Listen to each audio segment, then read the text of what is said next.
Doctor, ये हमारी last deal और मुलाकात थी। ये बलिदान चेक है, जितना भरना है भर ले। मेरा राज राज ही रहना चाहिए।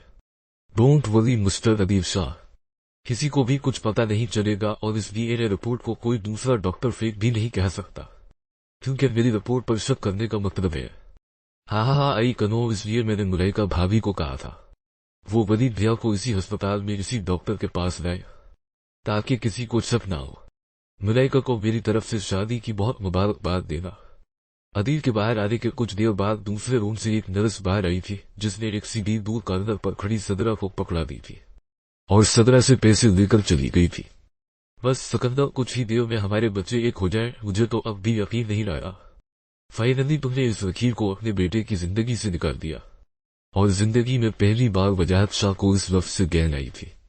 मुलाइका से शादी करके मैं इस वकील को और सजा दूंगा। उसे पता चलेगा वलीद शाह को धोखा देने का अंजाम। इसे क्या लगा कि उसकी सजाफा, और इनको ऐसे नहीं जाने दूंगा। मौलवी साहब, अभी हाथ में डाल देते छेदी ही थे कि सदर अभी जल्दी से आ गई थी। इतनी जल्दी भी क्या है वलीद शाह? नूक तगी, तुम जानती भी हो मैं तुम्हारे साथ क्या कर सकता हूं। सदरा एक बार फिर शाह हवेली में खड़ी थी। अपने वादे के मुताबिक वलीद शाह पूरे गुस्से में आ गया था। वो चाहता था जल्दी से नकारे को जीन पलिफ लेते छेदी थी, ताकि वो हरईन को ये न्यूज देकर उसे और जलाए और तपाए। सिक्योरिटी की इस लड़की को बाहर ले जाओ, वजाहत शाह ने गुस्से से कहा था। क्यों डर लगा है वजाहत शाह? मेरे सबूत से आपका प्लान फेल है। वो जीन पलिफ लेते छेदी थी था। सबूत लफ्ज पर मलाइका ने अदील की तरफ देखा था, जिसने आंखों के इशारे से उसे तसल्ली दी थी। कौन से सबूत? वलीद ने पूछ ही लिया था। पूरी दुनिया के सामने दिखाओ, क्या कहेंगे लोग कि इतने गिरे हुए लोग वो तुम सब? जो होगा निकाह के बाद होगा, सिकंदर शहनवाज ने भी चलाकर कहा था। पर उनकी बेटी जकिया ने उनके प्लान पर पानी फेर दिया था। वलीद भैया, मेरे ख्याल से हमें सदरा की बात सुन लेनी चाहिए।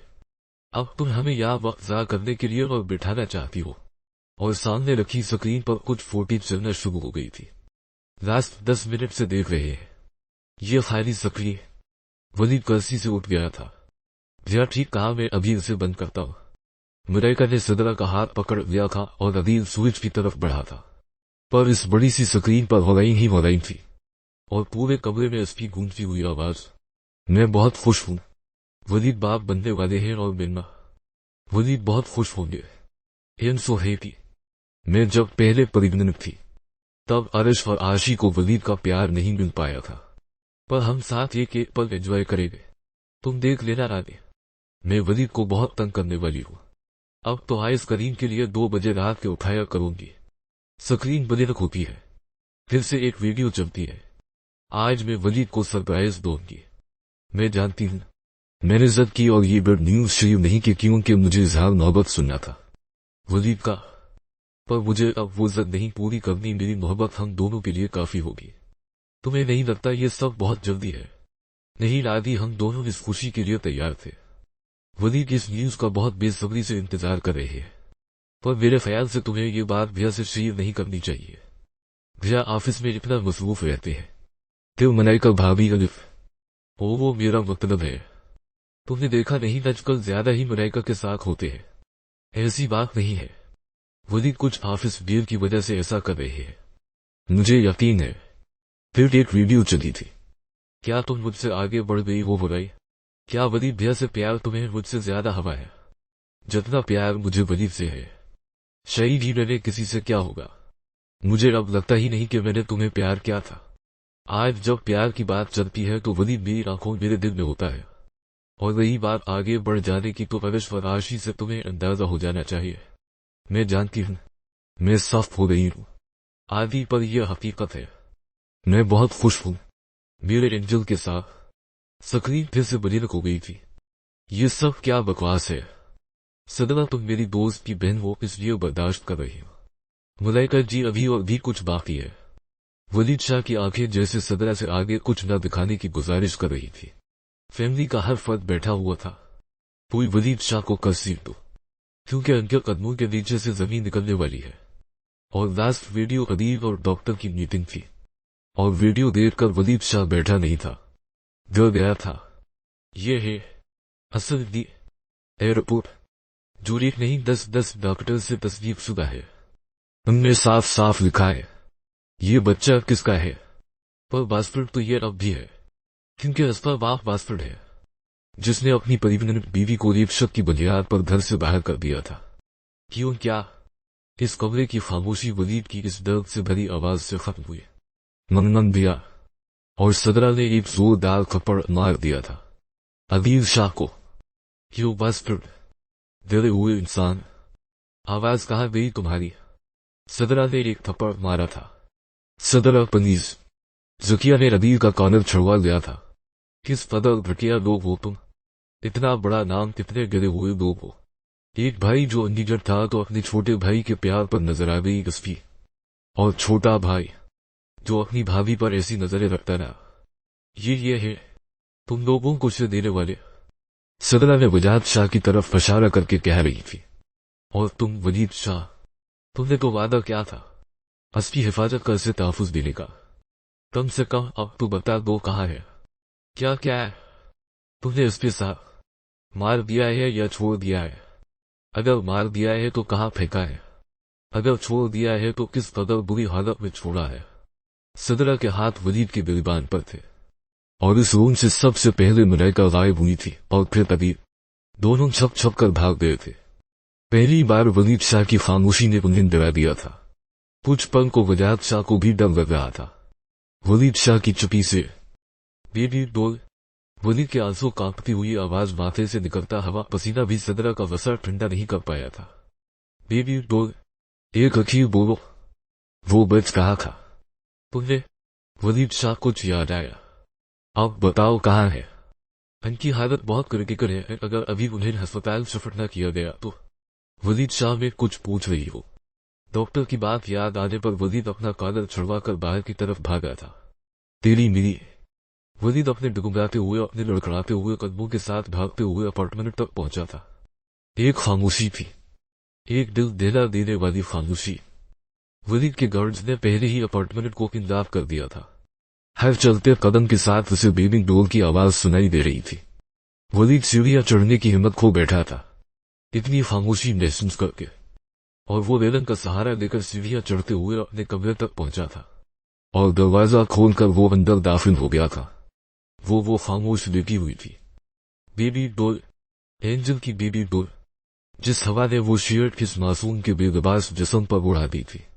किसी हवा के झोंके ने इस कपड़े को उठा दिया था, जैसे वो हवा सरगोशियां कर रही थी, जैसे वो हवा चेफ चेफ कर बता रही थी, दिखा रही थी। वलीद शाह को उसकी मेहनत तैयार है बात करने को, सुनने को आओ जरा। वलीद ने एक कदम बढ़ाकर जब उसके वजूद पर नजर डाली तो 10 कदम पीछे भी हो गया था। सामने दीवार के साथ लग गया था। वलीद की चेफ से सब गार्ड्स अंदर भागे थे। इससे पहले कोई गार्ड कमरे में दाखिल होता, वलीद ने दरवाजा बंद कर दिया था। इसी बंद दरवाजे के साथ लगकर बैठ गया था। वलीद डर गया था कि कोई उसकी की बीवी को बना लिबास पे न देख ले। सर आप ठीक है? जस्ट वो हुए, चले जाओ सब आओ। जब उसे कदम के अपार्टमेंट से बाहर जाने की आवाज आई तो उसने उठकर बिस्तर की तरफ कदम बढ़ाए थे। बेबी डोल, तुम उठ क्यों नहीं गई? उठो प्लीज। जैसे जैसे वो कदम बढ़ा रहा था, उसे अपनी कही हुई बातें याद आ रही थी। और कितना आराम करोगे, इतना थका देता है मेरा भाई। बेबी डोल उठो, तुम अपने एंजल की बात नहीं मानोगी। मर गया तुम्हारा एंजल, तुमने मार दिया उसको, टुकड़े टुकड़े कर दिए तुमने उस पे। तुम्हें क्या लगा था इतनी आसानी से जाने दूंगा तुम्हें? और वो पूरी तरह से बेड के सामने था, और जब वरईन की पूरी बॉडी को देखा तो उसकी सांसें, उसकी धड़कन लग गई थी। वलीद शाह ने अपना चेहरा पीछे कर लिया था, जैसे नुसरत बी और उनकी बेटी ने क्या था, जैसे डॉक्टर नीना ने क्या था। वरईन की ऐसी बुरी हालत देखकर अब तो खून भी जमसा गया था, और जिन जख्मों से कुछ घंटे पहले निकल रहा था अब वहीं जम गया था।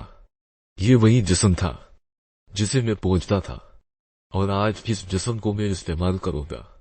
मैं तुम्हें बताऊंगा कि मैं अपनी लकीरों को कैसे दिल करता था। वलीद शाह एक से वहां बेड पर बैठ गया था। उसने बहुत आहिस्ता से वरईन का चेहरा अपनी तरफ किया था।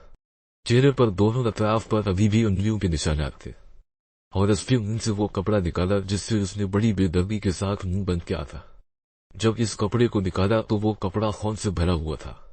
फिर वलीद ने अपना हाथ हुरैन के सर के पीछे रखा तो उसके हाथ खून से भर गए थे। यो करो तुम। और वलीद शाह ऊंची आवाज में रोने लग गया था, ससतिया दे रहा था। इसकी आवाज उन गार्ड्स के कानों तक भी जा रही थी। हुरैन की सांसें बहुत हल्की हो गई थी। वलीद बहुत आहिस्ता से उसका सीधा हाथ खोल रहा था जो उसने बहुत जालमाना तरीके से बांध दिया था। हुरैन की बाजों पर जख्म नाखूनों के फराशे थी। तुम जिंदा हो गए, तुम छोड़ के नहीं जाओगी मुझे रह। वलीद ने उसका दूसरा हाथ भी खोल दिया था और फिर उसके पांव दोनों खोलकर उसके पास वापस बैठ गया, जैसे उसमें कुछ समझने की ताकत नहीं रही थी। बीबी बोल, तुम मुझे ऐसे सजा नहीं दे सकती। और इसने इस जख्मी बेलबास जिस्म को उठाकर अपने सीने से लगा लिया था। और कितना वक्त वो ऐसे ही बैठा रहा था। बच्चे इंतजार कर रहे हैं। घर पर हुरैन, घर नहीं चलना बच्चे। उसका हाथ अभी भी हुरैन की बेक पर था, पर जब उसके मुंह से बच्चे लफ्ज निकला तो वलीद थोड़ा सा पीछे हो गया था। और जब इसने अपनी तस्वीर के लिए बेडशीट पर हाथ रखा था तो उसके हाथ पर बहुत सा खून लग गया था। 20 आज मैं तुम्हें दिखाता हूं, और तुम्हारे इस बस्टर बच्चे को भी। नहीं, मैंने हमारे बच्चे को भी मार दिया हुरैन। कहो ये झूठ है, हमारा बच्चा जिंदा है। बोलो ये खून हमारे बच्चे का नहीं है। प्लीज बोलो, मैं मर जाऊंगा। तुम्हारी खामोशियां मुझे मार देगी। कोई जवाब न मिलने पर इसने फिर हुरैन को अपने सीने से लगा लिया था। क्या कर दिया मैंने बेबी बोल, तुम सुन रही हो ना। और वो उसी बेड पर टेक लगाकर बैठ गया था। हुरैन का सर उसने अपने कंधे पर रख दिया था। वो एक गहरे सदमे में चला गया था। उसके दिमाग ने काम करना बंद कर दिया था। हुरैन के खामोश वजूद को उसने और मजबूती से अपने हिसाब में लिया हुआ था, जैसे वो उसे रोक रहा था, जैसे वो उसे कह रहा था कि वो उसे छोड़कर नहीं जा सकती। उसको ये भी समझ नहीं आ रही थी कि वक्त हाथ से निकल रहा था। बेबी डॉल, पर किसने उसे जवाब देना था। मिस्टर शाह, इनकी हालत बहुत क्रिटिकल है। अगर उन्हें अभी अस्पताल शिफ्ट न किया गया तो उनकी जान भी जा सकती है। और इस बात के जहन में आते ही वो उलट हो गया था। तुम कहीं नहीं जा रही, सुना तुमने, हम अभी अस्पताल जाएंगे। उसने अलमारी से एक सूट निकालकर उसे पहनाना शुरू किया था। पहले उसकी मां ने उसके खून से उसका जिस्म भगो दिया था। अब वलीद शाह के आंसू उसका जिस्म भगो रहे थे। अब वलीद शाह के हुरैन के जिस्म पर लगे निशानात साफ दिल दे रहे थे। वो निशान उसे बता रहे थे वो कितना बड़ा जालिम इंसान है। हुरैन का जिस्म चीख चीख कर बता रहा था कि वलीद शाह कितना कामयाब रहा है अपनी बेबी डॉल को सजा देने में। वलीद शाह को अब याद आ रही थी वो रात, कितने घंटे वो इस जिस्म को अजियत देता रहा था। ये जिस्म जिसे कभी इसने सराहा था, और उसे वजूद पर इतने जख्म, इतने दाग लगा दिए थे। अब इस जिस्म में खूबसूरती ही नजर नहीं आ रही थी, बाकी सब था। और वलीद शाह सही मानों में कामयाब हो गया था उसे बर्बाद करने में।